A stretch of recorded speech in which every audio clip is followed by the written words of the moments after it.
Oh, wait. Here we go. I got to fill in for JB. Degenerate magic. Yep. Blue players. Control. Why'd you give me a Twitter link? I can't read Twitter links. Don't send me TikToks. Damn it.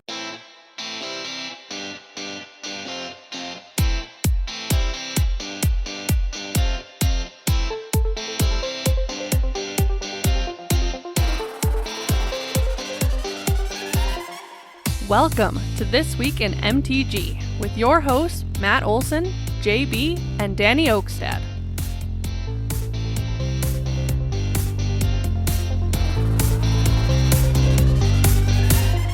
Hello and welcome, Magic Folk, to episode number 83 of This Week in MTG, your aggregate news source for all things Magic the Gathering.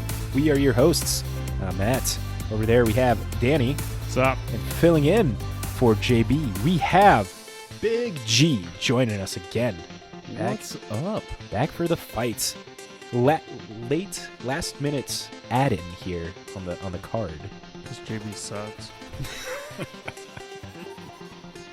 I'm clipping that and putting that at the end. Do you listen to the podcast? Oh, I know you listen to the podcast at the end. What do you think of those like little end clips that I always put in there just for like? I dig them. They make me chuckle.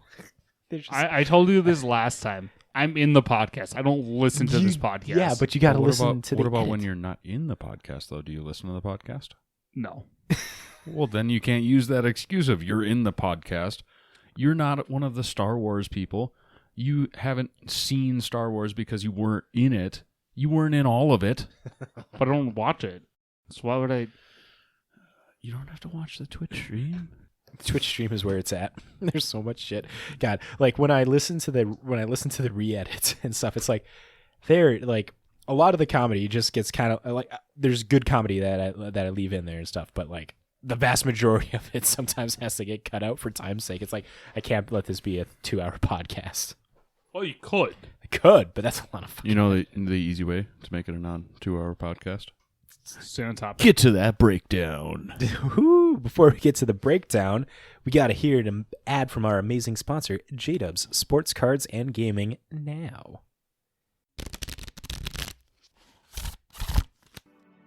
Thank you for listening to This Week in MTG.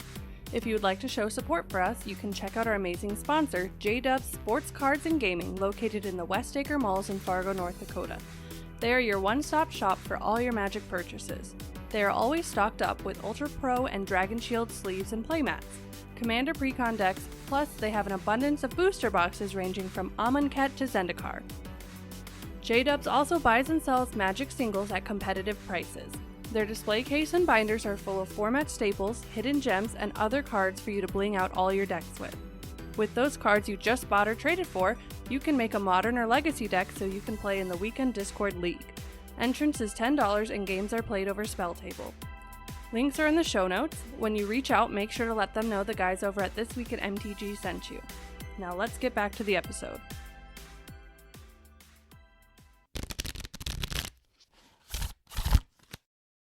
Now, after that ad read, let's give you the breakdown. So, in place of JB, we have Big G. So it's going to be Big G's desk. Hell yeah. No booster seat needed. God, this is gonna be. There's just gonna be so much. Or ladder shit. to get up to the booster seat. Man, so that stepping stool that JB has at his house. That's his. We know that. Multiple purposes. It's only that baby Bogle now learns how to climb it, but JB needed it first. That's funny because she learned it faster too. God, I really hope JB listens to this. So, Big G is going to take you to his desk and tell us about the Keldheim Championships. We killed him. We just killed Matt. Then after that, the next upcoming events. And then Danny has some Blockatogs for us. After Blockatogs, there's some card market updates, some stolen arts, and then the biggest thing is Strixhaven is upon us. So we're gonna kind of like breeze through a lot of this stuff because there's a lot in Strixhaven to talk about. And then after that, move to the finance section, and from there we go to deck of the week, maybe if we have time. I imagine there's gonna be a lot of Strixhaven talk, so we'll see how that turns out towards the end. Stick tuned. So from there, going over the Keldheim Championships. First and foremost, I'm just going to run through the names and the decks they're playing in the order they are presented to me. And holy shnikes, names are hard. Yeah. Wow. Okay. So here we go. First attempt at the best attempt I can. Arnie Hushman Beth was running some Demir Rogues. Gregor's Kolowitz Gee is running Sultai Ultimatum. Jesus. Javier Dominguez. Oh, Dominguez. thank you, Dominguez. Javier Dominguez. Is running to me. Holy wow. Words Names are hard. Holy crap, I've never done the event results. No wonder. Yeah, you understand JB's. I do now. All right, Teamer Adventures. And I'm just going to go last names. That seems a little easier. Maury is running some Gruel Food. And then Senhar, Tamir Adventures. Kamagawi? Yeah, let's go with that one. Okay, running some Mono Red Aggro. And then the last two decks, Yasoka and Kunio? Yeah, they're both running Sultai Ultimatum. So let's look at the top 4 decks. So Demir Rogues is running Luris as its companion, and it's got some Thieves Guild Enforcers, 4 of them. Soaring Thought Thief, 4 of them again. Rune Crab, 4, and Merfolk Wind Robber. Then we've got that good old double-faced Awakening card, 2 of. Of One Mind, running 2 of at the sorcery level. And then jumping into the instance, got Mystical Dispute. Wow, okay, yep. Words are hard. Words are hard. Welcome to This Week in MTG. Hashtag words are hard.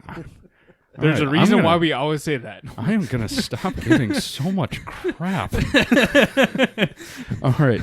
2 Eliminates, 4 Into the Story, 2 Heartless Acts, 4 Drown in the Lock, 1 Didn't Say Please, and 1... Yeah, you didn't. I didn't have to. And 1 Disdainful Stroke. And running into the lands, we've got 3 Swamps, 4 Fabled Passages, and 4 Clearwater Pathways or Murkwater Pathways, depending on how they played them. Castle Lochwain, 1 of, and then the Zagoth Triumph, and that's 3 of, and 3 Temples of Deceit, and 6 Islands. Degenerate magic.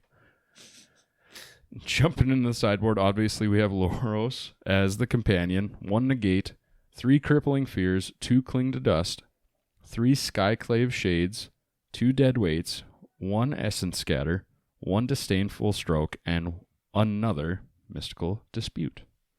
I don't know, what do you guys think about this one? I mean, I know Rogues has been kind of hitting up a lot lately as far as standard play goes, so this one looks pretty fun. I might actually consider it. I have most of the cards. Yeah, this was the deck that was run by Arnie Hushman. Yep. That took it down. This deck is very clean. He was definitely expecting to see the Sultai decks in here with having the multiple counters of Didn't Say Please, Mystical Dispute, Disdainful Stroke, and then doubling up in the Mystical Dispute and Disdainful Stroke negates and stuff to like really make sure that those Sultai Ultimatum decks did not cast Ultimatum very easily. I'm a fan of One Mind. This is a card that's really good. That's very effective in here because like you have a crab out or a Rune Crab or any of your creatures because Soaring Thought Thief, Thieves Guild Enforcer, they're both humans, but then you have them out with a Rune Crab or the Wind Robber, you're just drawing 2 cards for a single blue. Well, and just looking at the mana curve too, other than, Into the Story, which has your spell costs less. Everything's pretty cheap, so this deck busts out cards pretty quick. Yeah, and keeping Drown of the Lock in here, it's just Drown of the Lock is just super powerful in Rogues because you're filling up their graveyard, you're countering everything, you're killing everything that they got, and then not only that, but you got Eliminates and Heartless Acts as well. And again, with the Sultai deck kind of being like the big bad of coming into this Sultai Ultimatum. And it's also very effective against Gruel aggro decks. So, yeah, no, this deck looks good. Yeah. All right, we jumping through all 8, or we just want to pick our favorites? I don't know. We got a lot of Strixhaven stuff to talk about. I figured just talking about the champion would be dope. And then there we go. Going to anything else you want to talk about? Let's just talk about the champion. I am looking at it, just looking at the top 8. I mean, 3 Sultai Ultimatum decks, 2 Adventures decks, 1 Gruul Food deck, and a mono red aggro sneaking in. So, I mean, Danny's proud. That's the only deck I'd play. But yeah, no, it honestly, you guys have heard me say it. I'm not much of a standard player anymore, but this new standard is kind of shaping up to maybe be something I'd actually jump into once in-person starts up again, outside of Arena. Unfortunately, the meta is going to be changing completely after this. Yeah, pretty much. There is one thing I do want to talk about, I guess, in those Sultai decks. Polukranos Unchained was the secret deck tech that they put into the main board, the Sultai Ultimatum decks put in the main board for against rogue decks, because it's an escape creature that can fight everything that they have, clear the board. Because when you have Merfolk, Windrobber, the Daring Sky Thief, Soaring Thought Thief, and all that, like, those are the effect of milling cards. Like, you just take them out with a Polukranos. So one of those in the deck is not too shabby to get milled. And it's like you're drawing, you're ramping your thing out your deck, so the chance for you to get to Polukranos just by chance as well is pretty good. So yeah. All right, jumping over to upcoming events. We've got the Strixhaven Qualifier Weekend schedule. So the Strixhaven Qualifier weekends, plural, will take place on the following days. The first up is March 13th through the 14th, which, bummer, already happened for you guys. So we'll jump over to the April 10th through the 11th one. Oh, shucks. I think I broke Matt already. Just in the one. Oh, hey, look, there's the date. We break Matt every week. That already happened. Okay, moving down to next. All right, so in all seriousness, April 10th through the 11th is Historic Constructed. The finish of the top 1,200 Mystic ranked in Limited or Constructed for the March season are how you qualify from ranked play for that one. And then coming up in May on the 15th and 16th, that will be a standard constructed, and then same qualifications, except for in the month of April. Oh my God, guys, my screen says congratulations, I qualified. Good job. Does that mean I qualified, or is that a screenshot? You qualified. Let us know. Nice. We'll give you access to stream. Stream it out for us. Oh, yeah. Oh, wait a minute, I can't click on that. Shucks. Darn it, I was getting hopeful there for a second. And then, yeah, League Weekend. It's the pros. We already talked about that. So, all right, cool. Be excited for that to see what Strixhaven cards are getting added in. Yeah, that'll be fun. What players are interested in. We're going to be covering over some Strixhaven stuff here later in the episode, so stick tuned. We save it for the end because we want you guys to listen to everything else. Oh, jeez. We'll give you the shit in the beginning and leave the good stuff until the end. Just so we can listen, just so you have to listen to our shitty voices. I'm just going to say shit and shitty all the time now. Oh my God. It's a shitty situation. Oh, boy. Why don't you talk about the shitty situation in the BNR updates? We don't have one. Hey, there we go. So anyways. That doesn't seem shitty then. Well, it is, but it isn't. Because all the shit's been taken care of. So anyways, moving along to Blog Talk of the Weeks. Or I should Blog Togs of the Week. So the first one we get from CKB625. They asked a very important question that a lot of people are going to probably disagree with. I guess not really a question, but it is. I realize the art of Harmonize and Faithless Looting aren't for everyone, but I think it's great and motivates me to get those cards specifically. I hope Wizards knows that there are people who appreciate this kind of more adventurous art direction. And Mark replies back, I'm curious what people here think of art like the mystical archive Faithless Looting.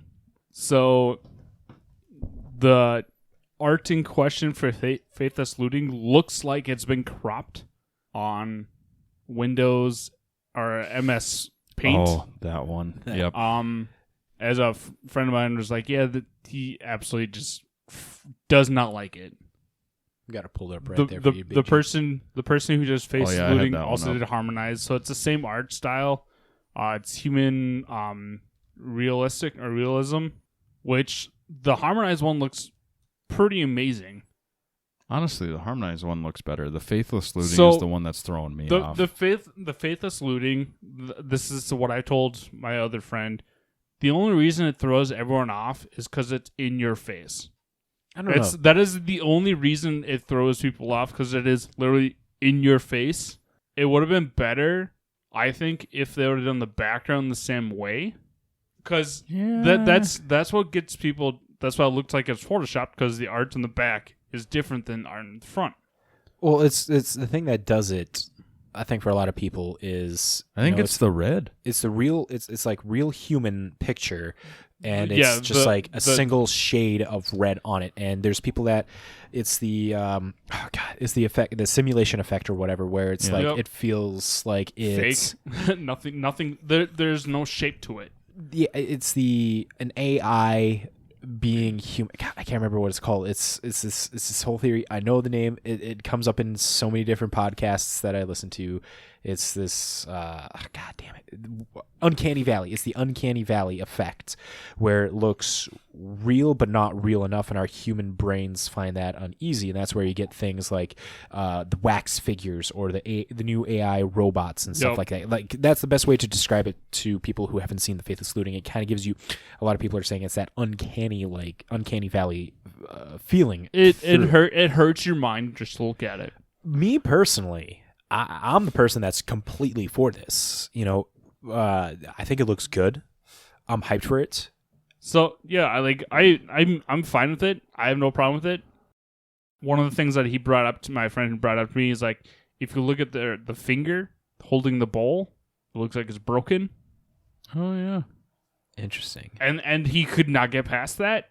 But yeah, if the, I guess, dress or even the robe top would have been within the same art style, I think would have been better, because it looks like it's photoshopped. Well, the thing is, but it like, isn't. The person has shading and stuff on the sides. Like, you can see that the arms, there's shading, like there's a light, but then you got the corset and the hood. It's just a flat color. Yeah, with no texture to it. But I like it. It looks good in my opinion. Oh yeah, but there's so many people online that are just bashing this, saying it's horrible art, and it's like, to those people that are saying it's horrible art and this artist should feel bad, fuck you. Like, this is art. Like, I know it's not for you, but you don't have to be like extremely negative and aggressive towards the artist in that way, I'd say. I completely agree. But yeah, that was just one thing that's like, oh hey, we were having this conversation at work. It's like, I'm just thought I'd bring it up once I saw it. Yeah. So to quickly touch on the harmonized part of it as well, because it's done from the same artist, Carly Mazur. The harmonized one looks good. It the red, which seems to be the problem from the other one, has texture, multiple tones, and it has texture. Yeah, it's the shading. It makes it look like it's actually getting worn and stuff. And when it comes to, again, with the Faithless Looting, it doesn't have like that shading and stuff on the side. And which, like you said, you know what? It's not for me, but people like it. I don't personally like it, but that's just me. Yeah, I like the harmonized one, but that's how art is. Yeah, exactly. One person loves it, the next person absolutely hates it. So this week in art. That's why it's called art. Art is subjective. It is. This week in art. So moving along to the next blogatong, it comes from John Paul Cardenas. He asks, was there a concern about learn/lesson being a mechanic, or was everyone in agreement in doing it from the get-go? Mark replies back, we have been actually working on this with inventions in Kaladesh. So we have some experience with it, with the learn and lesson mechanic, which actually is what? Quite a few years old? 10 years? I think Kaladesh was... Kaladesh isn't 10 years old. Isn't it? No, it's like 15, 16. Oh. Somewhere It just seems so much longer. There's so many sets between there. Well, that's the thing. It's been so many sets, and this was after I got out of standard. Right.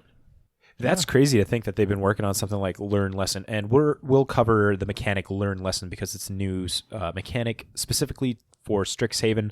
Quick kind of rundown on that to make sure so you can help understand. It's Learn is an ability on a spell that allows you to get a lesson card from your sideboard to put into your hand. It's kind of a way to wish. Or discard a card, draw a card. Yes, it does have that ability as well if you don't want to wish out a lesson card from your sideboard. We'll cover it here in the mechanic section. No, it's a may.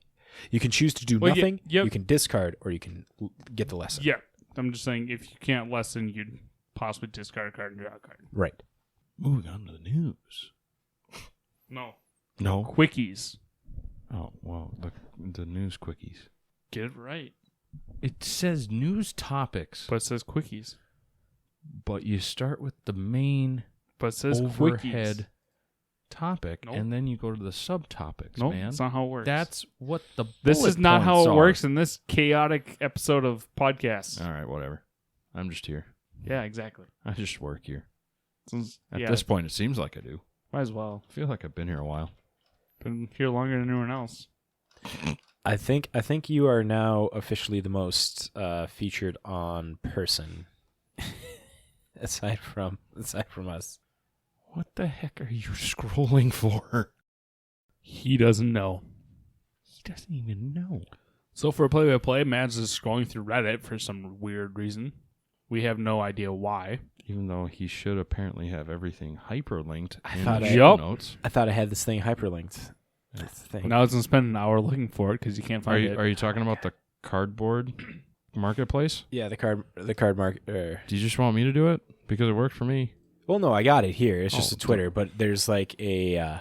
Okay, so we'll jump into it right now. So What the hell? It Yeah. worked for me. yeah, no, it works, but there's more context on Oh, that makes okay. it more understanding for the selling purpose and stuff. So there's this article on Reddit. If I find it here, I'll talk about it. But what brought this to my attention is on Twitter. Card Market tweeted on the 27th, "Our team is working hard on resolving the issues we are currently facing, and we are expecting to be back later in the afternoon. We thank you for your continued patience and support, and we are as we are trying to resolve the matter." They don't go into too much detail on that about the matter, but what was happening is their servers were crashing, and there were a bunch of buying and selling that was getting stopped. And the Card Market is a European exclusive service. It's like Card Kingdom or TCG. yeah, it's like For all those Europe, yeah. just for Europe and stuff. They've done a lot of things where they now have the euro as one of their options to price off of. Before it was just the pounds, if I'm not mistaken. We talked about it in a previous episode like 3 months ago. I think it was around December. Yep. And right now their servers have been crashing, and this is a big thing. Like they're getting a lot more people trying to access them, and their servers aren't capable of handling it. And a lot of Magic players over in the EU are getting frustrated with this because essentially, I don't know, I don't want to be throwing shade or anything, but like allegedly, Card Market has like a pseudo monopoly over there for like all card purchases. TCG Player is there, but they all ship from America to overseas, and shipping from America to EU, there are those higher shipping expenses. But inside the European Union, or how that whole God, the Brexit thing is so confusing. I don't know how to like properly word it and stuff, but like because of that, like they are the source to be shipping cards.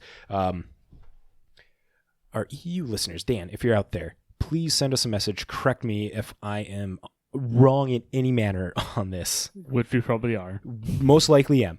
But so the gist of it is like there are a lot of people that are losing faith in Card Kingdom because their servers keep crashing and stuff. But Card Kingdom did follow up on a tweet the next day. Card Kingdom or Card Market? Card Market. Thank you. Card Market. I'm so used to Card Kingdom because we got that in the US. I've never ordered off a Card Market. Because you can. Correct. Well, I mean, I think you can. You just have to pay the shipping costs and stuff from overseas. And then it's like, why are you doing that? Yeah, You could just it's go pointless. from inside America. So Card Market tweeted the next day, "We are scheduled to be back on in the early afternoon. Thank you again for continuing patience and support as our team has been working to resolve issues." And there are a lot of people that are tweeting on about will it be more stable from now on? Card Market replied, "We sure hope so, as we got the chance to upgrade our server infrastructure with the outage." It's just more of like highlighting this for any of our EU listeners. Links in the description down below for more of this, and I will find that Reddit article talking about the EU card marketplace and all that stuff to go over, and send us feedback. We want to know. I know I'm personally curious about this. So Dan, do some research for us, please and thank you, because Matt won't sleep until it's done. I would say drink, but you may just drink because you're worried about it. Me? Yeah, you. Anyway, moving along. All right, so another quickie in the news. If you guys have been paying attention to Twitter or anywhere really, if you find anything, there has been a little bit of controversy over Crux of Fate, the archive art, because it sounds like, and I watched the video earlier today actually, and I mean, this guy has a little bit of a leg to stand on with this, because so the Crux of Fate features Ugin and Nicobolus, fighting it up on top of a mountain, it looks like.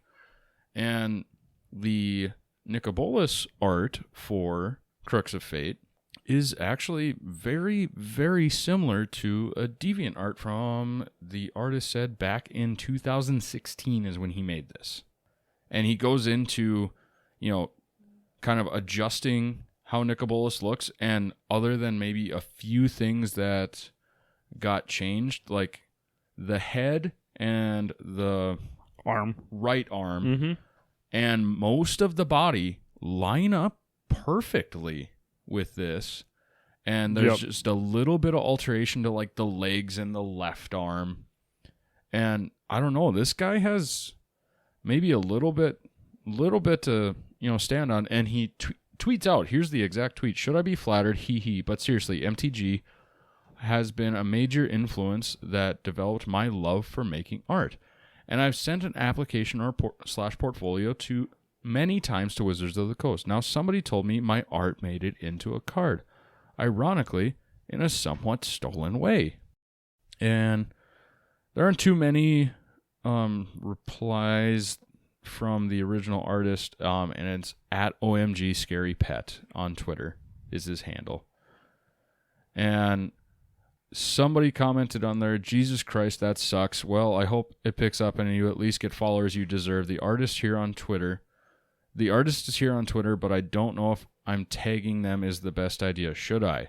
And then he replied back, "Hey, I'm not really looking for confrontation, but a few other people have said that they messaged the artist, but thank you. I just posted this hoping that other artists in particular might get some insight about such incidents." So and I don't see anything on the feed from Wizards of the Coast or anybody that looks like they're affiliated with Wizards. A lot of people are, like, hope you notice and get work for this, sorry to hear it. So it sounds like a lot of people are rallying behind this guy because, you go through the video and you just watch it. It's 1 minute and 5 seconds. And other than those couple of things we talked about, everything lines up pretty well. And, at least give the guy a little bit of credit. But, yeah, no, this is interesting. So hopefully this shapes up for this artist, and maybe he'll get some work and we'll get to see some of his work on future cards. There is more to this as well. Oh, okay. Yeah. All right. Adding into this. So this went further into Reddit. Reddit has a lot of information, a lot of people that are sleuthing through stuff. And on Twitter, through Reddit, there's a link to Twitter accounts at Caraid Arts at CARAIDART.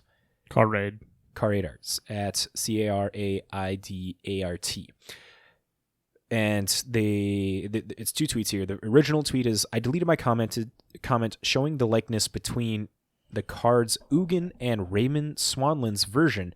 I believe it's clear enough the elements of this card are directly lifted from other works. Yours is by far the most obvious, though, and I hope there'll be a fair solution.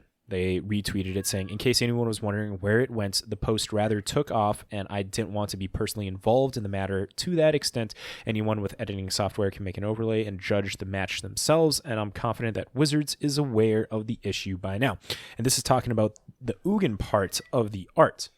So the Raymond Swanson version Ugin art that they're talking about.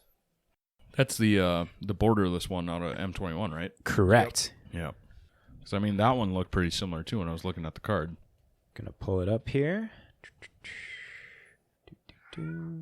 Yeah, that really does. I mean, it has similar aspects to it. Yes. So we're looking at it from the M21 art, and like how, I don't know, actually with this one, I don't think there's much to do with this. That's the thing with though, like, yeah, watching the video, the Nicol Bolas is identical. That is literally photoshopped to look a little bit different. Just being the devil's advocate, these characters have their set look. You're not wrong on that one, but I mean... So I understand you're playing the devil's advocate. I'm just playing devil's advocate. Obviously, the video shows Nicol Bolas is literally identical. I just looked. The artist from the borderless version is not Ryan or Raymond Swanland. It is the OG Ugin art. So if you look at it here, you kind of see the wings and the arms just kind of like opened up, and one is bent. And over here is just kind of like mirrored. Okay. The wings are a little further away instead of closer and stuff. Like you can see that they're spread out. And I think I saw while I was scrolling through, and the guy says this one's more evident. Yeah, with the Nicol Bolas, like the head being an exact match, the arm being an exact match, and in the video, the main part of the body, the torso is exactly the same too. But they did say that there were design differences on there because it has the Deviant Arts watermark over where the chest is. Yeah, and this is all alleged. Nothing has continued on about this. No one, the artist in question for it, Jason Felix, has not commented to anybody yet, and WotC hasn't made any public announcements as well. But there was something that was brought up we would like to talk about here in the Wizards of the Coast fan content policy. So they are... The biggest thing with Wizards is they are continuously amazed. This is a quote from their policy here, which was updated in November of 2017. Wizards of the Coast are continuously amazed by our community's creativity and engagement. We love that you enjoy creating and sharing fan content. That's the stuff that you make, and we want to encourage you to continue and create and share. You probably have a lot of questions on what you can and can't do with Wizards' intellectual property, IP. So we summoned our law mages to put together a fan content policy FAQ. We hope that you understand that any restrictions to this fan content policy are intended to protect Wizards and its games. We've got to protect our IP if we want to keep the lights on. In short, your use of Wizards' IP in your fan content is governed by the same rules you learned on the playground. Share freely, keep it clean, and don't hurt others. So there are multiple different subsections of this, but one of the big ones that are here, it's the first one is free. Make sure it's free. You can't get payments and stuff if you're making fan content and stuff, like survey, download, subscriptions, email registration to be able to access this kind of content. You can't sell the licensing of that fan content to third-party types and stuff like that. But the big one here is the third one. Please don't hurt others. Please respect others' IP. Other people's IPs. So the number 3 thing here is don't hurt others. Please respect other people's IP. If you don't have the rights to use another person's stuff in your fan content, don't. If we learn that your fan content also includes other people's IP, example, crossovers or mashups, without their permission, we may ask you to take it down. So this is the thing. Jason Felix, the evidence is showing that he took the IP of somebody else to profit off of, clearly, by having it be in the mystical archives here. And so, yeah, this is a developing story, I guess, as we continue this, and it's just very interesting to see that this is going on. I don't know. You want to do a hot take prediction? Hot take prediction. Hold on that thought. Holding on to the thought. Wait. Oh, yeah. Almost got away from me. I got it now. I got it. Okay. Hot take. What's your hot take there, Big G? My hot take prediction is the resolution of this will be somehow along the lines of like a 50-50 between the deviant artist. I didn't even get his actual name. Scary Pet, but at I OMG didn't Scary know Pet, if it showed off his real name. But hopefully he gets at least a little something. But I would think if they find out that it, is taken from his stuff, hopefully he gets at least 50%, because 50% of that art is his from the looks of it. So yeah, this is a tough thing to go through. I don't know my exact hot take. Like a lot of yeah, let's think this. It's very I'm not a fan of people taking other people's content. I want to say that here and now. If you take someone's content without their permission or anything like that, that's kind of dickish of you. Like, artists are workers that do this stuff. We got all of our art and stuff for This Week in MTG commissioned. I appreciate artists to all degrees and stuff, and it's like, this seems, I don't know, like, I don't know the artist community, but this seems like one of those like underhanded kind of stuff. Like, if at any point Jason Felix admitted, there's like some inspiration or something there, but at the same time, my brain is thinking like, is there enough amount of plausible deniability? Because, it's like, Bolus, there's, I don't know, like, is there only so many poses and stuff to have of Nicol Bolas before, there's like a couple that just kind of sit the same. The thing that is different definitely about this is like the hand, the curves, the head, like those are very compelling to show. Like, these seem like a cut and paste with like a little bit of adjustments in the coloring and the tone and stuff. And this seems like hey, can I see your worksheet for the assignment? Sure, just don't make it the exact same type of situation. Back to high school. Yeah. Yeah. Well, hey, I actually do have another quickie to jump in for those who are listening live. You have 1 day, 13 hours, 50 minutes, and so many seconds to jump on the Black is Magic secret lair drop. I just got my email today reminding me for the last call. So for those who are listening live, and by the time this one gets out, make it quick. It's probably too late. What day is it done? Well, it'll be tomorrow. It'll be done 1 day, 13 hours. So by the time you get this posted, maybe if you're one of the early morning listeners like me, you might have 2 hours. You got time. Might have 2 hours. Okay, that was my additional quickie that got added. That's perfectly fine. That art quickie was a little more than just a quickie. But, Danny, we didn't get to your hot take. Quick, hot take. Make it quick. What's your hot take? On what? The artist. The whole artist, stolen art. What do you think's going to go down? What are your quick thoughts in 2 sentences or less? I believe WotC won't do anything. Ooh. I mean, I'm not... Yeah. I don't think they'll do anything. We've got the far one, and I'm in the middle. Cool. There we go. All right, cool. Hot takes from all three of us. Mainly because Hasbro won't do anything about it. Yeah. WotC might, if they actually do any investigations, they might just ban the artist from ever doing anything ever again. Yeah, here's the thing. In that Rule 3 of their content policy, they do say, we may ask you to take it down. And it's like, this is in a different realm of where this is actually on a card now. It's not an piece of art on the internet. They have printed this into so much product. I don't think Wizards will do anything unless the original artist goes after the plagiarism. I think that's the only way Wizards will do anything is if they're stuck within a court battle. Yeah. As soon as legal starts, because once money's involved, they'll actually do something. But if the artist doesn't do anything about it, they won't do anything about it. Does this say anything on WotC? Are they obligated at any point to check one's homework? Like, they technically aren't. So there's nothing that WotC's done nothing on this. Like, what are they supposed to do? Like, reverse image search and stuff on art, I guess? I don't know. Like, so, how far do you go for something like this of an art that was plagiarized and it's now in a card that has thousands of copies now? Like I said, nothing will happen unless the original artist has proof beyond doubt in the court of law to get it changed. Here's, I guess, another take on this. Like, if anything will happen, I believe it's going to be like the Godzilla Death Corona thing, where first wave of the product is going to have this original Crux of Fate art. Second wave, they're going to have a completely different art in there. It's either That's like the extreme. It's either that they would do or that. they cross off the artist name. I don't know if they do the cross off the artist Yeah. name. I Just think it'll be more so. just remove the artist name.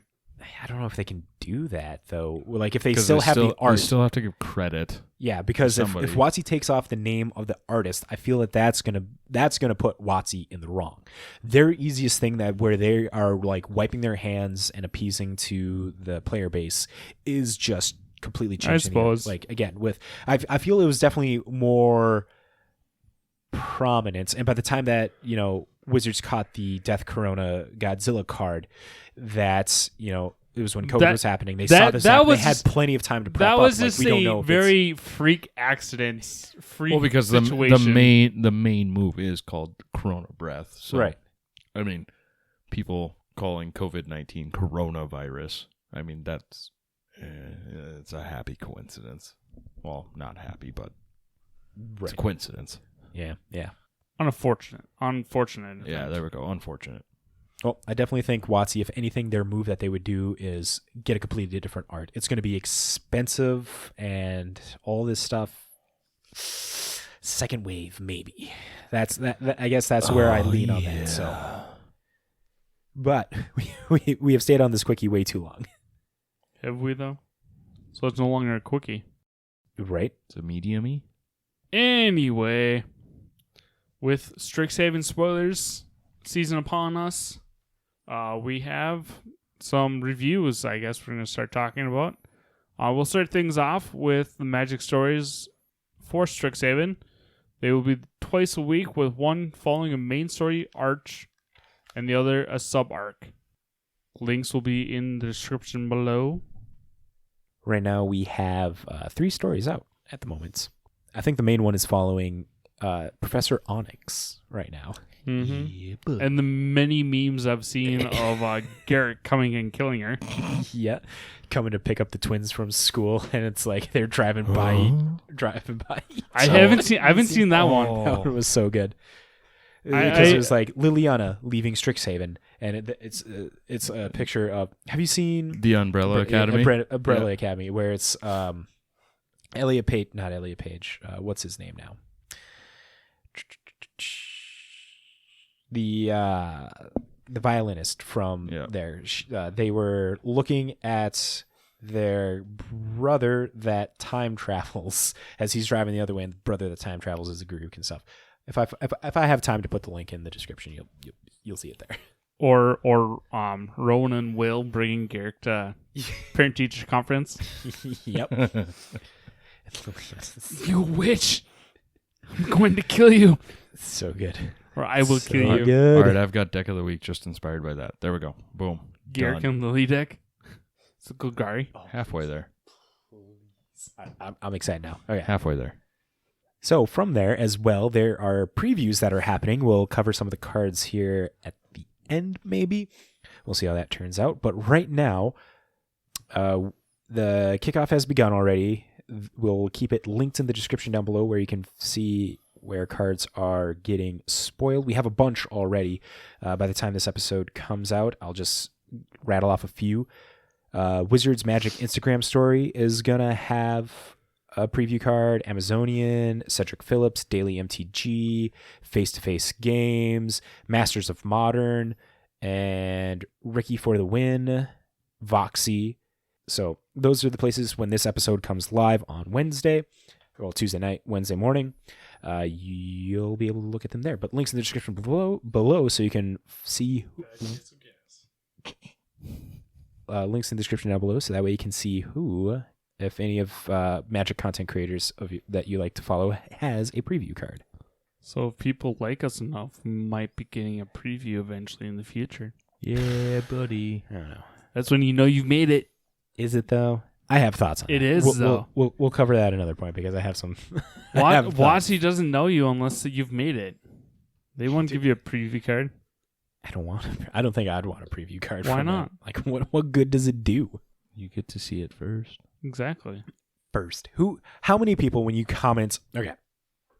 Are we going here? No, we're not. We're not. Okay. Just keep moving forward. There'll be a soapbox Keep moving later. forward. Hit me in the Twitters if you want the soapbox. But we will, Matt. God, that was a close call, Danny. I was trying to get him God. off topic so I can yell Niv You Mizzet. led me into it. You wanted this to happen, Danny. The way that you were just like, I have no idea what you're talking I got about. a carrot. I got Son a of a carrot. bitch. And then all of a sudden, you were going to try and swing the stick. Niv freaking You were Mizzet. going to swing the stick. But Matt. at my soapbox, I was Matt. going to come up, grab that stick, Matt, and then so- whack get you off, out with it. Matt, get Here's- off of your soapbox. Okay, fine. Here's the thing. I give him like a 50-foot leash, and the moment he gets like 49, I yell Niv Mizzet. And here we are. And then he Still, runs and chokes himself, and I yell I- Niv Mizzet again. I'm at the point of being blue balled at the moment. At this moment, because Matt, this Niv has been Mizzet. enough time for my soapbox. Niv Mizzet. Take a drink and keep moving forward. Damn it. Then take us forward, We're Big not G. drinking. This is your we're not part. drunk enough for this. Oh, son of a bitch. You're It is green. my part. My bad. My bad. God damn it. So that's what I say anyway. That's on me. That is on me. So, talking about the Strixhaven School of Mages mechanics, we've got lessons learned. We've already talked about that a little bit. So, one of the new mechanics coming out is learn. So, here is how the mechanic works. It'll be on certain cards, not all cards. So, learn. You may reveal a lesson card from your own, a lesson card you own from outside of the game and put it into your hand and discard a card to draw, or discard a card to draw a card. And then lesson cards are just sorceries. Well, not just sorceries, but the one that they have up here is expanded anatomy, and it is a sorcery lesson. Put 2 +1/+1 counters on target creature. It gains vigilance until end of turn. I'm thinking they're all going to be sorcery speed That's what I'm thinking too. Looking at a because couple of them, I don't foresee the lesson being able to be an instant. I think they do And I actually think- have an instant. I think that's the only. I think they may have the lesson ability on an instant, or the learn ability on The an learn instant. the but learn I ability think is on the instant. lessons are going to be sorcery. And from the ones that are previewed as of right now, well, so lesson or learn is on a sorcery as well. Yep. But it looks like all the lessons that have been released, Yep. Keep going. it looks like all of them that have been released are sorceries. So, interesting. They will all be sorceries, it looks, as of right now. There has to be one that's going to be instant speed. Not going to lie. There has to be. We why? haven't seen because it's WotC pushing the power level of stuff. But like what's that would be a break, I think, within the mechanic. I think they might have did a quick fix when they learned their lesson from Companion. Yeah. Yeah. So I don't foresee don't- lesson ever being an instant. We could be wrong in the future, but Yeah, as of well, right now, right the now, information I- we have, it's all sorceries. So, Yeah. all right, one of the other new mechanics that's coming out is called Magecraft. So whenever you cast or copy an instant or sorcery, this happens. So it could be draw a card. It could be this creature gets +1/+0 until end of turn. imagine landfall, but with instances and sorceries. Yeah, Storm. Yeah, It's I'd say specific. more. It's more of a storm, I think. No, I'd say it's more of a spellfall. So landfall, but spells. Yeah, Yeah. I suppose. Because it's not caring about how many you cast. It's just, did you cast it? Okay, cool. This happens. Well, it's the thing is though, like the one Matt would have kept that up. It's the fact that whenever you cast or copy an instant sorcery spell, this is it Egger first year? Eager first year. Magecraft. Whenever you cast or copy an instant or sorcery spell, Eager first year gets +1/+0 until end of turn. So it does matter how many times you've cast something. It does, but it's the mechanic yeah. itself is more of a landfall mechanic. Yeah, I right. suppose, yeah. But Storm does pair well with this because of the copy. Yeah. Cast or copy. And Storm does this thing. We're going to probably cover one of the thing. There's the Golgari mage, Witherbloom mage that pairs very well with Tendrils of Agony. Tendrils of Agony is sorcery that has Storm. So for each spell that was cast before, you make a copy of that spell and put them on the stack. So for each copy of that gets put on the stack, and Magecraft triggers, which is super cool and going to be interesting for those eternal formats like Legacy and Commander. Dum, dum, dum. All right. It's like, hey, we're going to put Storm with Landfall. Pretty And much. they had a kid. It's called Magecraft. I'm excited to see people. Did you let this happen? How did this happen? Danny, you're supposed to be the floodgate there. You're supposed to tell them to visit. All right, moving on Anyway. to the next new mechanic we have coming out of Strixhaven. Is it a new mechanic, or is it finally a card getting an evergreen keyword? Or an ability getting an evergreen keyword? I don't know. I think Magecraft would be more so than Evergreen.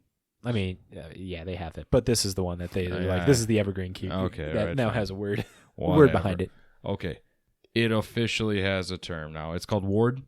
So Ward is a triggered ability. Whenever a permanent with Ward becomes the target of a spell or ability, an opponent controls counter that spell or ability unless the opponent pays whatever the cost is after the word Ward.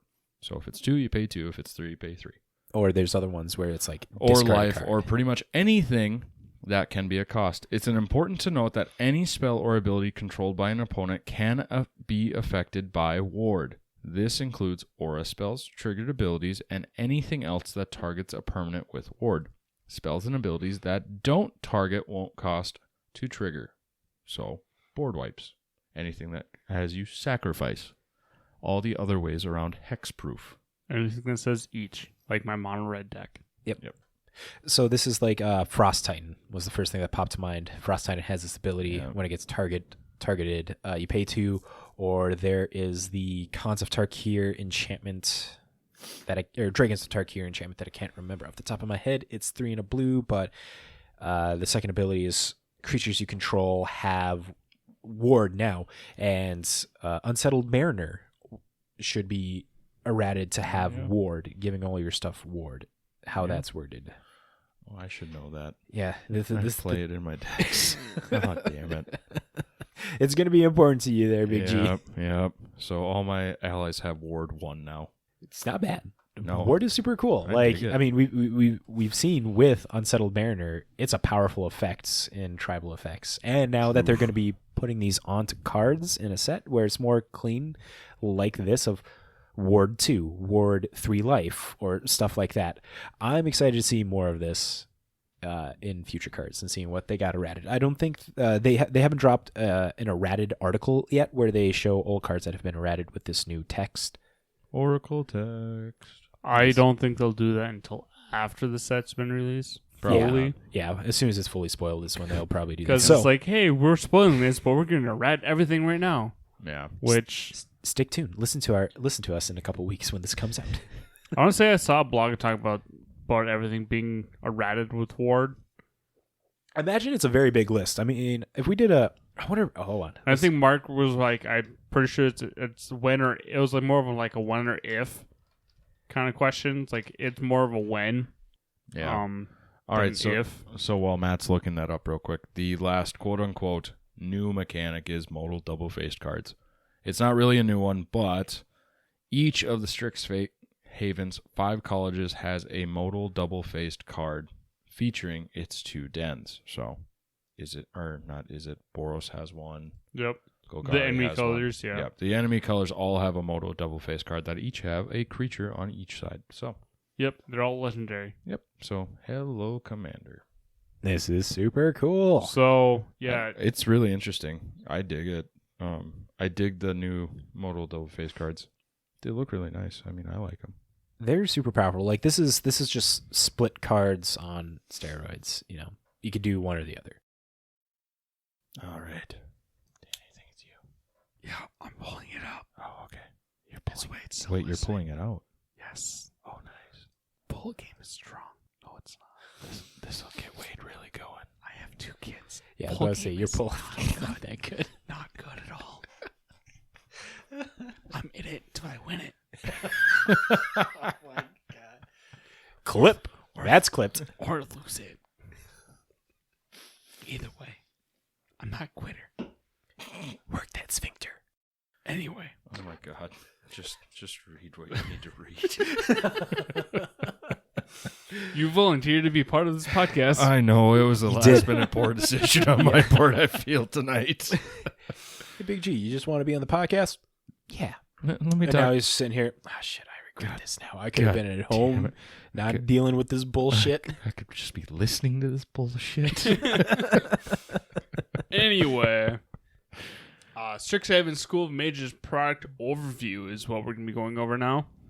I don't know how much we want to go over this. So, Give us just the highlights. The bullet highlights, points. the good highlights. Okay, well, again, we'll have the set boosters with Strixhaven. Same breakdown for each pack as the last few set boosters. They're trying to tell a story in them. Yep, they're good. Buy them. Draft boosters, just like every other set ever. They always have to have draft boosters because if they didn't, who would draft? Or how would you draft? With the Would you draft? Or would you make cubes out of them? set booster draft? Let's do it. Sure. Okay. Well, collector boosters are back again. I don't think they'll ever go away. No, this is just how it is from now on. Yep. This is life now. So with this one, since there's a fancy chart here, I'm going to go over it. The Strixhaven collector booster contents. You are getting 1 foil edge mystical archive, rare or mythic. 1 foil edge mystical archive, uncommon. 1 foil mystical archive, borderless or extended art, rare or mythic. Foil mystical archive, uncommon, extended art or borderless, rare or mythic. Extended art, commander, rare or mythic. 1 foil lesson card, could be common, uncommon, rare or mythic. Foil single or double faced Rithik. It's mythic or rare. 2 foil uncommons, 5 foil commons, and 1 foil double-sided token. Yay. Yay, more Pringles! So the cool thing here that we should probably talk about with the product, or hold on, is it going to be talking about the Japanese stuff here at the end? I'm scrolling down just to make sure. Okay, no, it doesn't have the Japanese specific cards. So the Mystical Archives has Japanese only versions as well. Yep. The only place that you can get these Japanese Mystical Archives is in Japanese draft boosters, set boosters, but you can get them in the American collector boosters. It says right here as well, there is a 50% chance of the Japanese alt art variant Mythical Archives in collector boosters in the foil Mythical Archive uncommon slot, and in the foil Mythical Archive borderless or extended art for rare or mythic, there may be, they don't have numbers for that, but there may be a Japanese alt art variant in there. In that, it's very rare, but you do have a chance to get the Japanese only in American collector booster packs. Otherwise, you have to go out like what you did for the War of the Spark to get the Japanese alt arts. You'd have to go to the Japanese alt art boxes to get those. Yep. Which honestly is where the good art is right now. Honestly. Yeah. Finances is going to be a hell of a thing when these cards come out. That's for sure. But I mean, like, if I feel that we could draw some comparisons to the War of the Spark alternate art, because so essentially the Mythical Archive is Strixhaven's showcase border for their cards, but they're exclusive, only they reach from everything, not just all strictly in standard. There are standard cards and stuff in the Mythical Archive, but I imagine if we look at prices, there'll probably be more Mythical Archive cards out now than there were for the Japanese War of the Spark, because there's set boosters and draft boosters and in collector boosters. There's 3 different, and then of course you get them in the Japanese collector boosters as well. But the only way to, again, in America, English version collector boosters, you have a chance to get the Japanese in there. But so there's multiple different ways that you get in this card as compared to War of the Spark, which was only in the draft boosters that they had.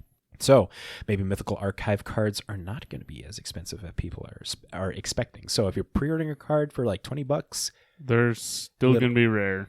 Yeah. Well, yeah, they're still going to follow rarity. But again, the fact that all these cards are out here, there's so many different product that people are going to be opening on different levels. Like, you know, the whales are going to be getting the collector boosters ranging from the Japanese to the English versions, and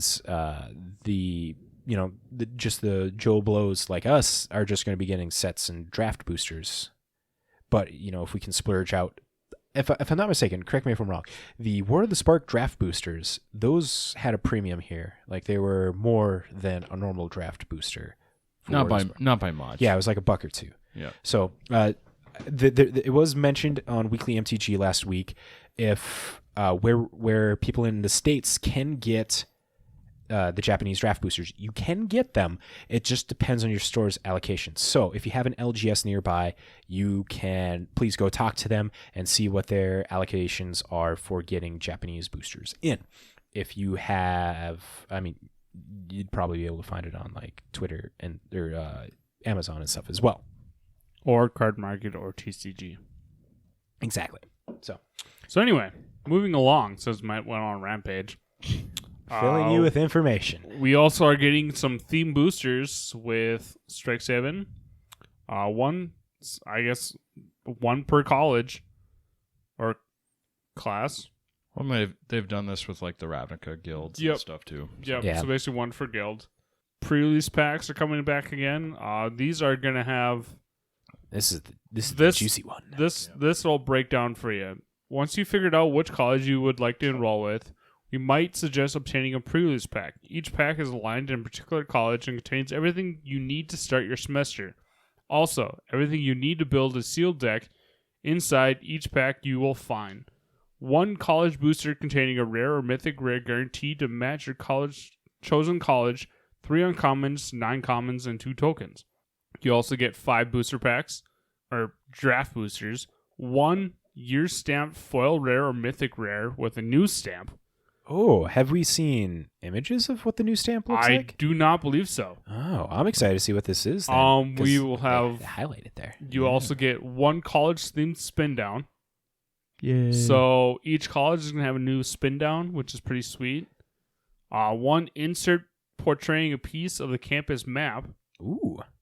And 1 reusable box with divider, just like every normal pre-release pack. Yep. So if you and your peers choose to enroll at the same time, we highly suggest playing some games over webcam, spelltable.com. Make use of the powerful arcane spells and make webcam magic very simple. One needs to not possess a webcam.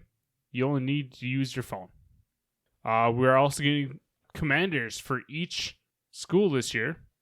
Guys, I'm gonna go back to school. Right?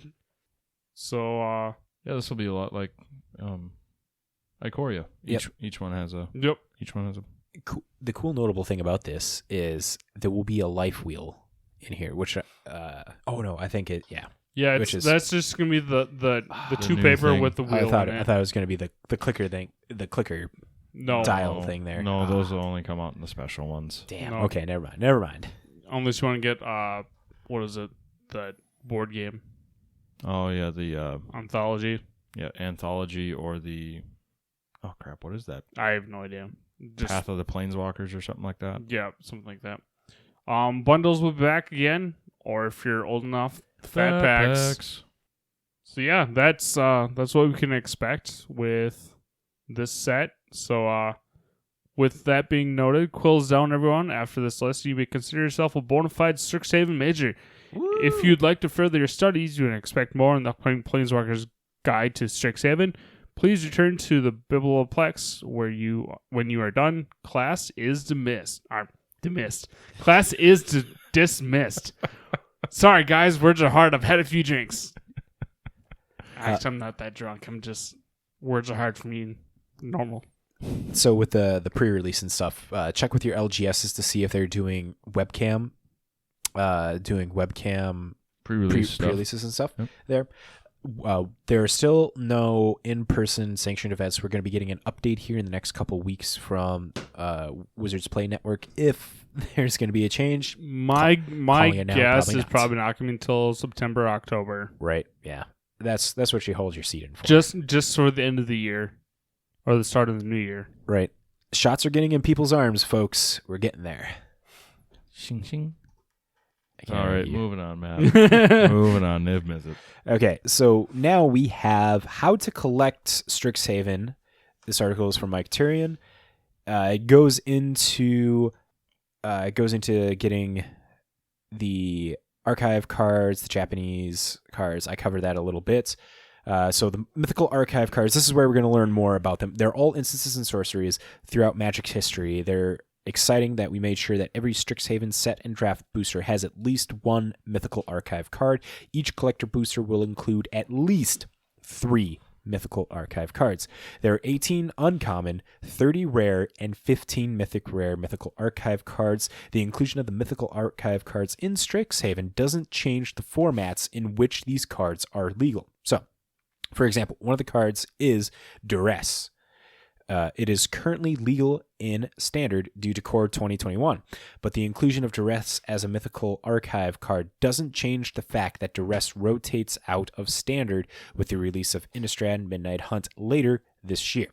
So Duress is Standard legal. If you open it up, you have until Innistrad Midnight Hunt comes out, unless they print it in there. But it'll be legal in Historic, Modern, Legacy, and all that stuff, clearly.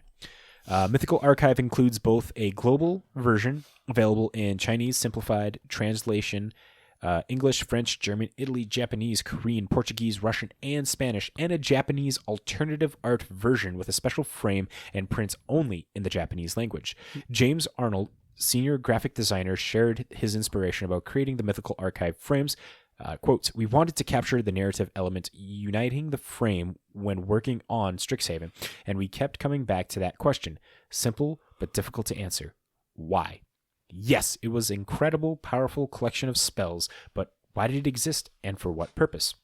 The Grand Library of Strixhaven has been an awe-inspiring image since its first appearance on the concept art wall many months prior. The gilded pages of text from ages long ago, the reverence those stylized images hold in our collective imagination.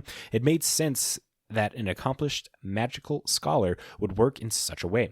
This was going to be Swords of Plowshare as penned by the hand of someone who had lovingly researched and recorded the spell for the greatest archives in the multiverse."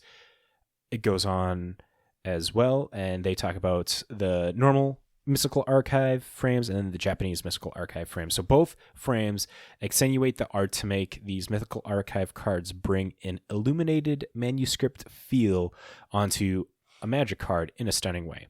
And boy, are these Mythical Archive cards stunning as fuck. So as we covered here, you can get them in set and collector boosters. The foil slot of the set booster has a chance of getting a traditional foil Mythic Archive card, rare, uncommon, mythic as well. So each draft booster, here's some numbers that are going to be important.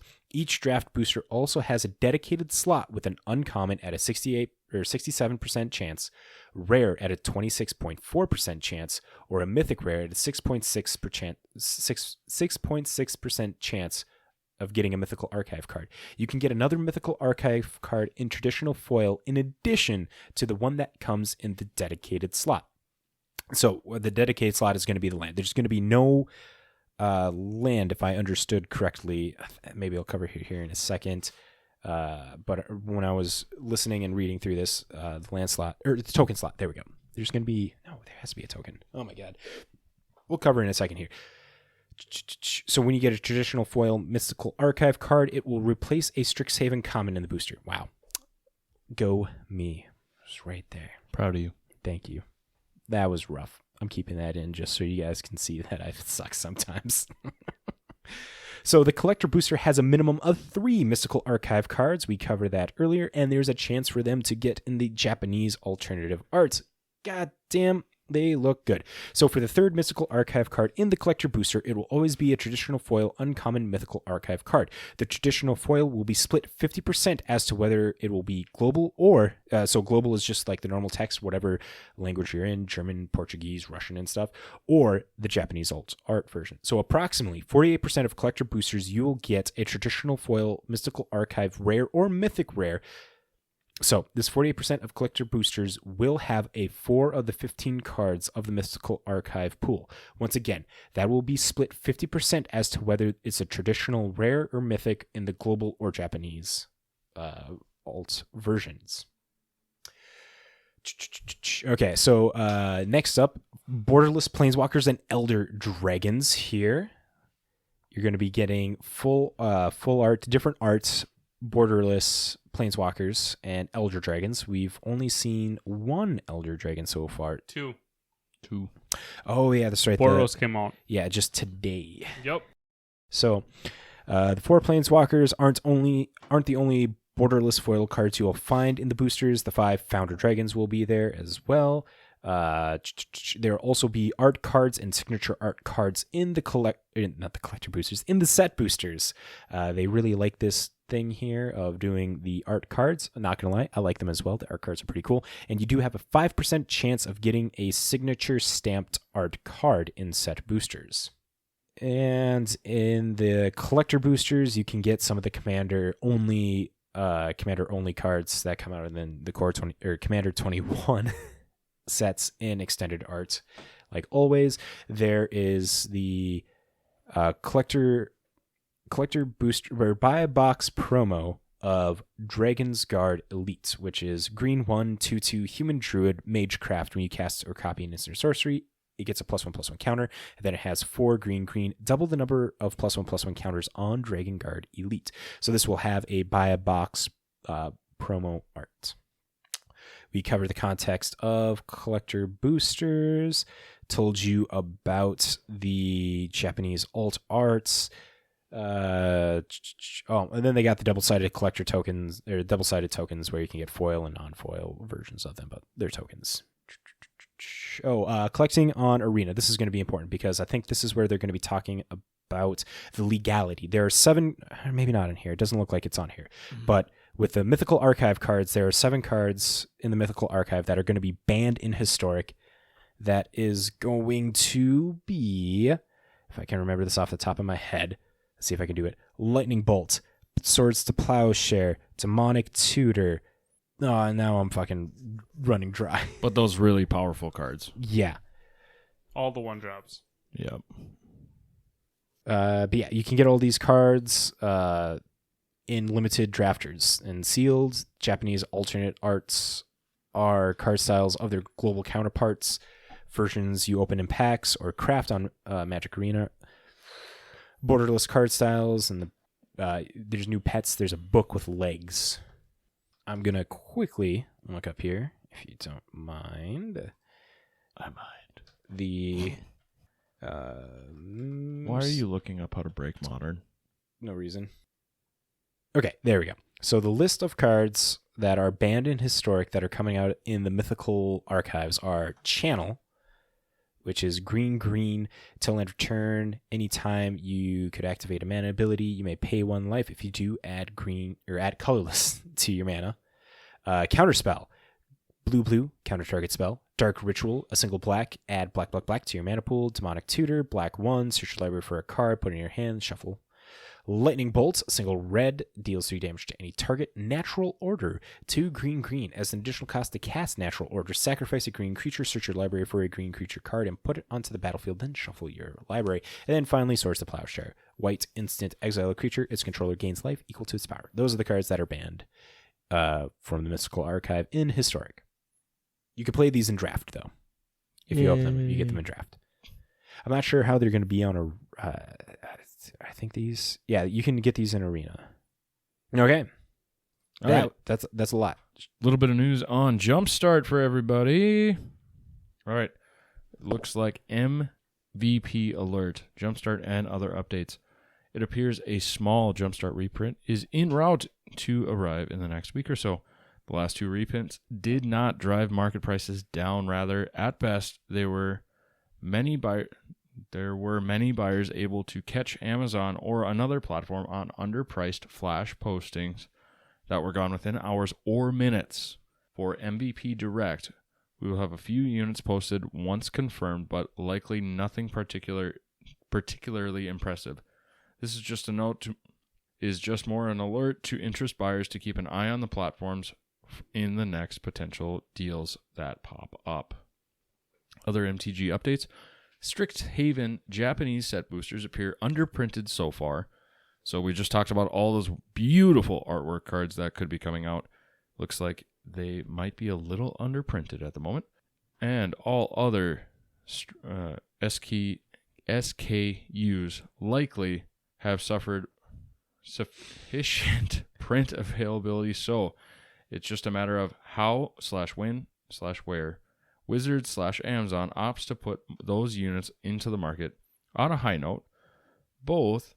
Oh, geez, I am having trouble... Time Spiral Remastered. Thank you. Commander Legends. Jeez, I'm having trouble with the acronyms sometimes. I gotcha. Collector boosters continue to maintain ultra-high pricing with no signs of coming down anytime soon. On the low side, Wizards/Amazon have confirmed to now somewhat regularly be dumping older units like Zendikar Rising set boosters, etc. at prices well below cost in many instances. So, observant buyers should be able to start timing their cycles to achieve optimal buying/selling.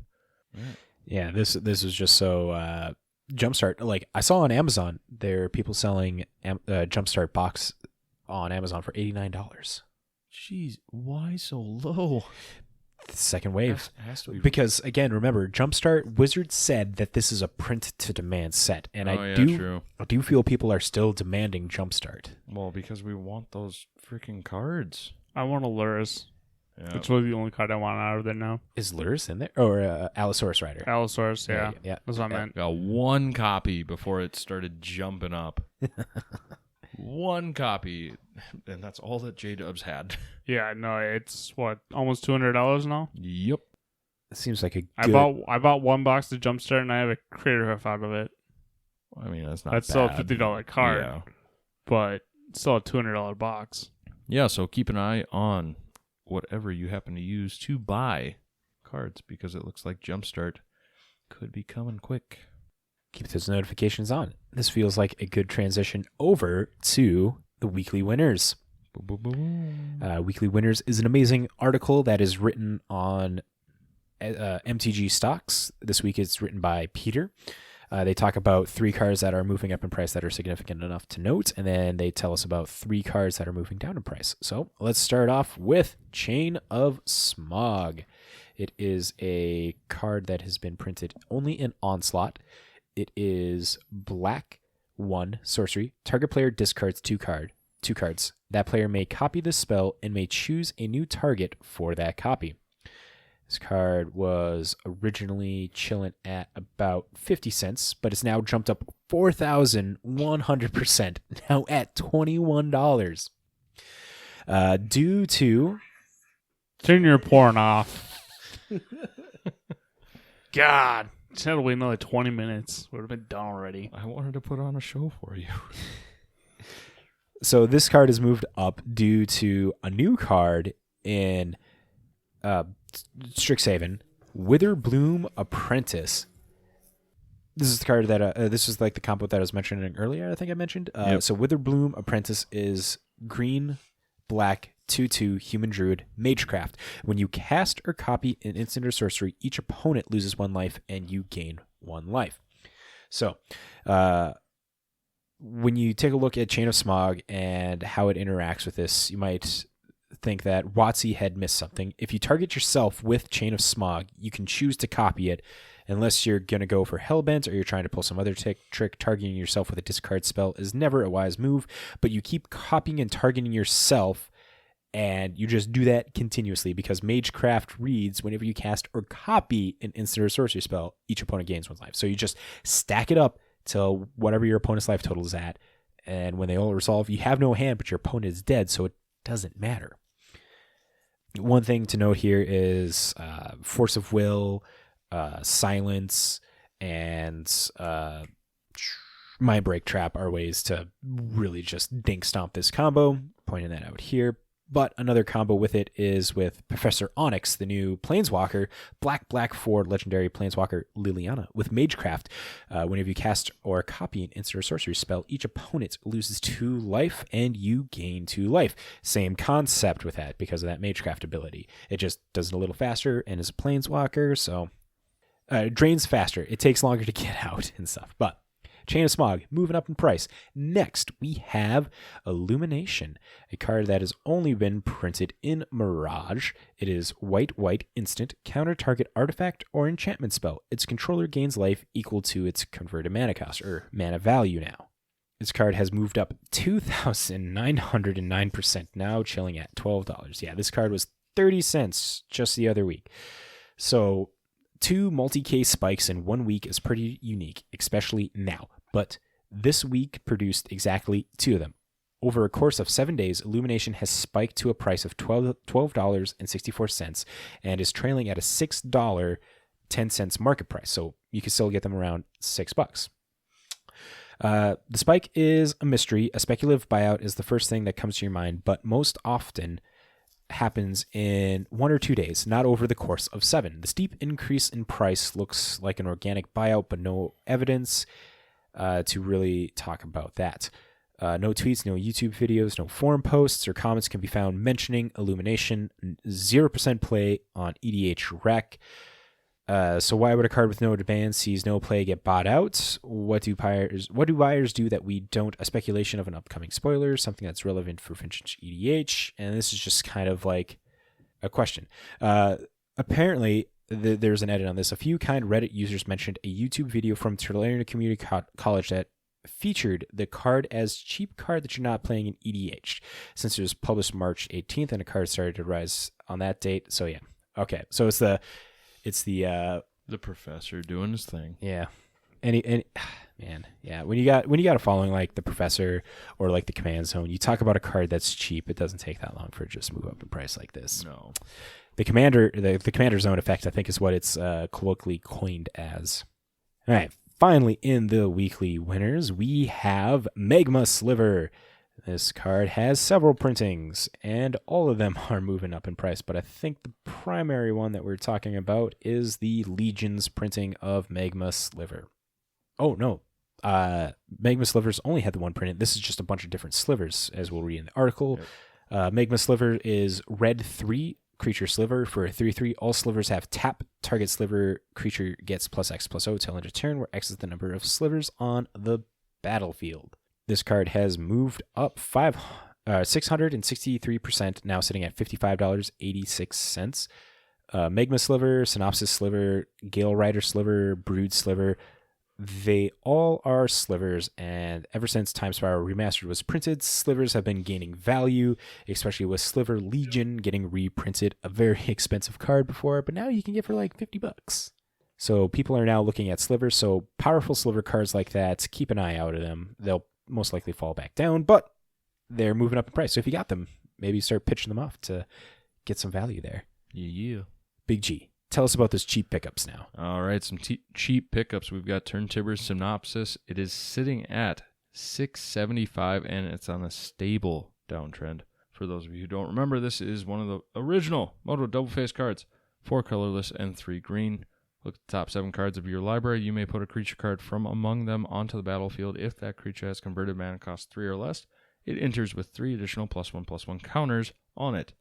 The rest to the bottom of your library. And the backside, I believe, is the shock. No, the Bolt Land. Bolt Land. There we go. Yeah, the Bolt Land for green. Yep. Next one is Opposition Agent out of Commander Legends. It is sitting at 1604 with a slight downtrend. How the mighty have fallen. Right. So 2 colorless and a black flash human rogue. You control your opponents while they're searching their libraries. While an opponent searches a library, they may exile each card they find. You may play those cards as long as they remain exiled, and you can spend mana as though it were any color.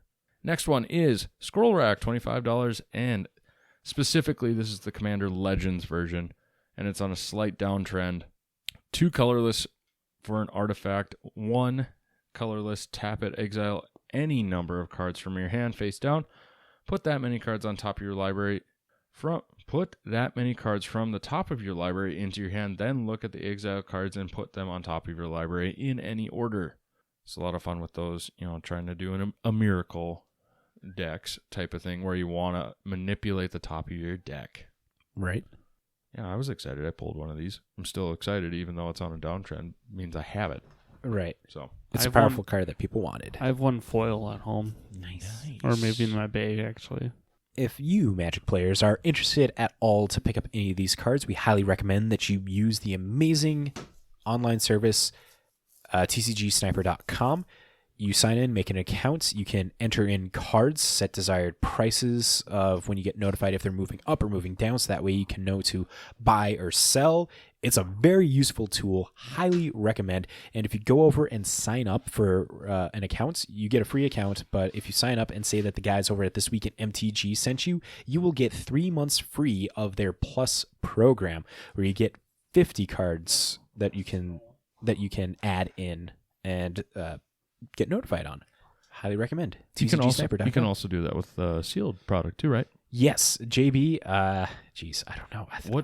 It's a Masters. It's a modern Masters. Ultimate Masters. Is it Ultimate? I'm pretty sure it's Ultimate Masters. We'll have to double check with him next week on that. But yeah, go check out TCG Sniper. Okay, now we got a deck of the week. This one is a special one because it's a big G deck. Yeah. All right, so this is my Liliana Heretic Healer deck, and it's mono black, obviously. No tricky business.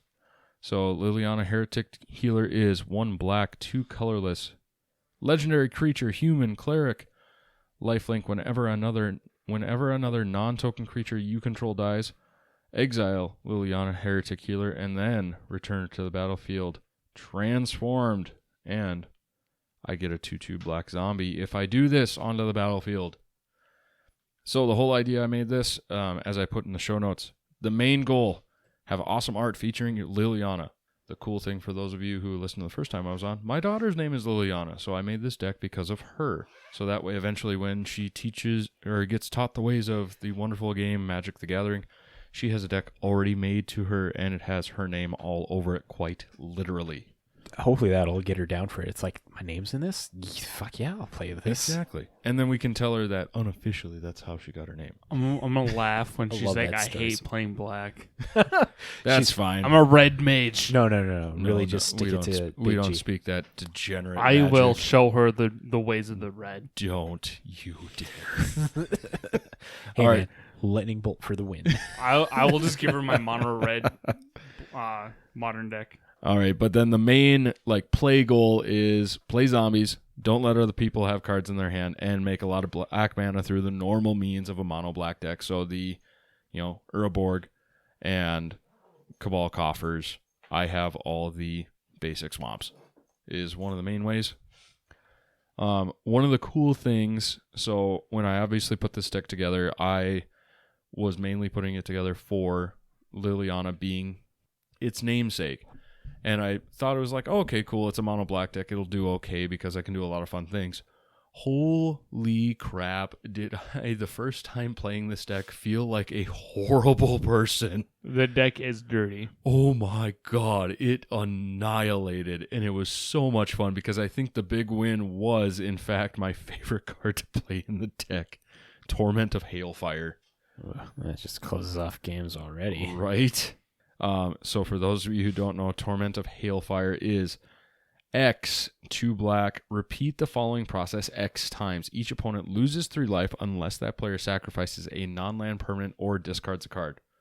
Well, if I'm making sure that nobody has cards in their hand, and I'm also doing what black does and killing things, it's pretty clear I might be making a lot of people lose a lot of life. And if I have a lot of black mana to do such things, there we go. Mm-hmm. But yeah, no, this is a fun deck. I enjoy playing it. I don't bust it out too often because I know it can be very mean. So because I enjoy playing Magic the Gathering with my friends, I don't bring this deck or my Send Triplets deck out very often. I like my friends. I like my friends and I enjoy getting to play with them. This has almost all of the Liliana Planeswalkers. You got Dreadhorde General. When a creature you control dies, it draws a card. It's the static ability of it, and then you just start making zombie creatures. Death Magistrate does the same thing, makes a zombie, but it doesn't have a static ability. Liliana Vest, classic commander card. Yep.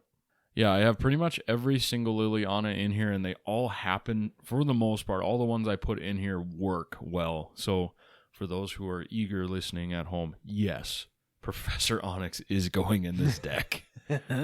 For sure, especially with that Magecraft, I might start having to update my spell count in this deck a little bit. Instances and sorceries. You look a little light on that right now. You got 18 spells ranging from instances and sorceries in here. So Well, the Planeswalkers can't come out. That's got to stay at 8. Right. Well, no, it's a fun deck. I enjoy playing it. I didn't think I'd have this much fun playing a mono black deck, and I've got a lot of the stereotypical mono black things like this Sanguine Bond combo and, a couple other things, but I mean, it's fun. And then, I've got the Revel of Riches, which as soon as it gets to the field, everyone just, no, kill it now. Yep. That is a kill on spot, remove on spot, counter if you got it. It's Revel in Riches, 4 black enchantment. When a creature an opponent controls dies, create a colorless treasure token, and then at the beginning of your upkeep, if you have 10 or more, you win the game. And you have ways to be killing opponents' creatures here. You got Dictative Erebos. You got Shieldred Whispering one. And then just the sheer fact that you just got like all of these zombies that are getting buffed with like Lord of the Accursed, Lord of the Undead, and the Liliana enchantment. Where is that? Liliana's Mastery. You're just making like big zombie creatures. This looks so good. It's a fun deck to play. I enjoy it. Yeah, and it ramps out. Like, this is just mono black, big ramp, play all the amazing spells. One thing about this deck, it is a little bit on the pricey end, sitting at just shy of $1,400. Luckily, I had most of these cards when I built the deck. Pretty much every single one was already in my collection, so it worked out nicely. All right, so if you're going to be going for more of that spell mage or spellcraft abilities with the new Liliana, just like tucking in a couple things, like a Painful Quandary swapping out for a Tendrils of Agony seems like a good trade-off there for that insta win.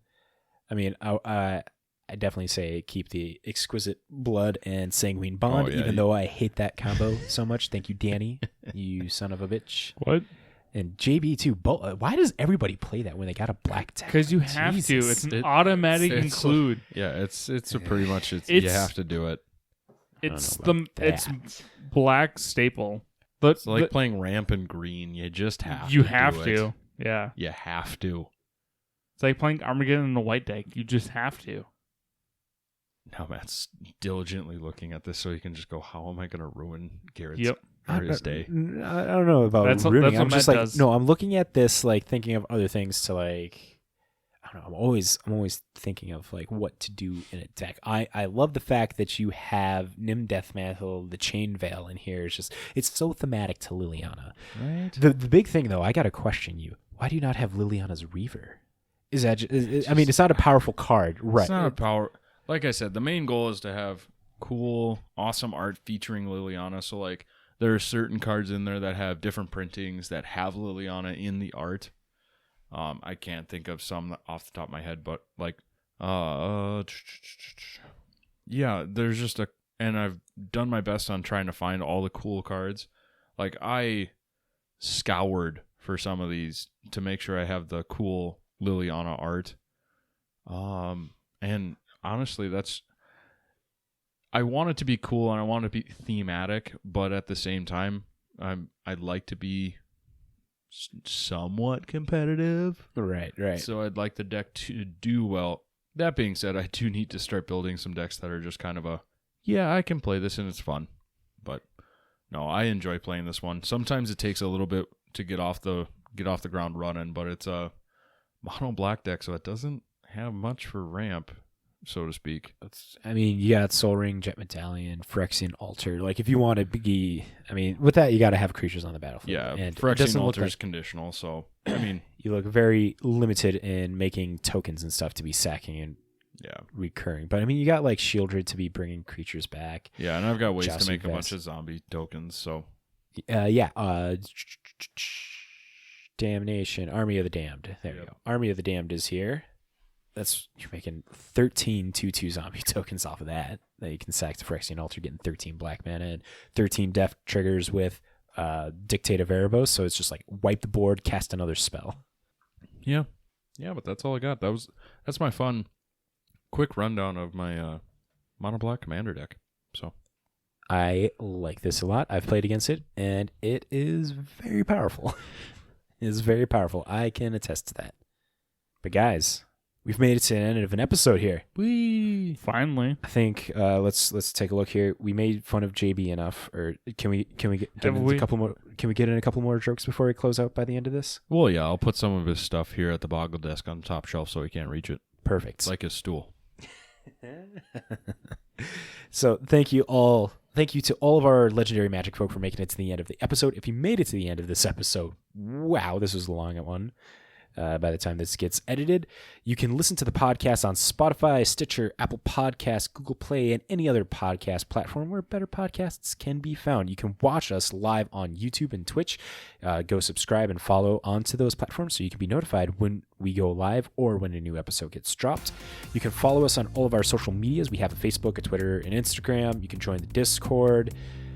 You can send us an email at thisweekinmtg@gmail.com. You can, when you hit us up there, you can send us comments, feedback of any kind. We appreciate it all. We are striving to be your guys' source for all things Magic the Gathering. And finally, make sure to send love over to J-Dub Sports Cards and Gaming for all of your Magic purchases. Do you guys have anything else to say?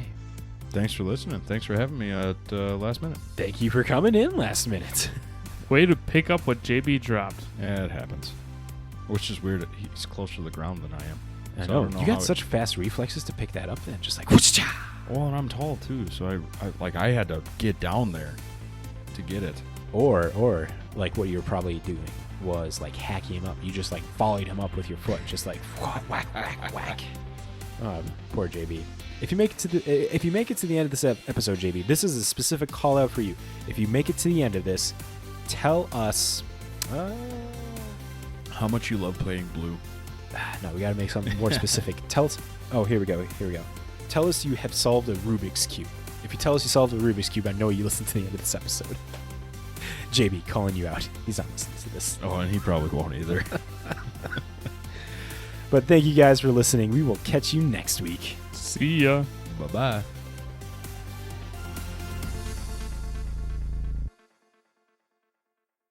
Man, so that stepping stool that JB has at his house, That's his. We know Yep. that. multiple purposes.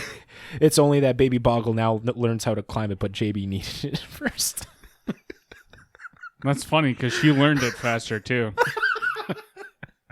God, I really hope JB listens to this.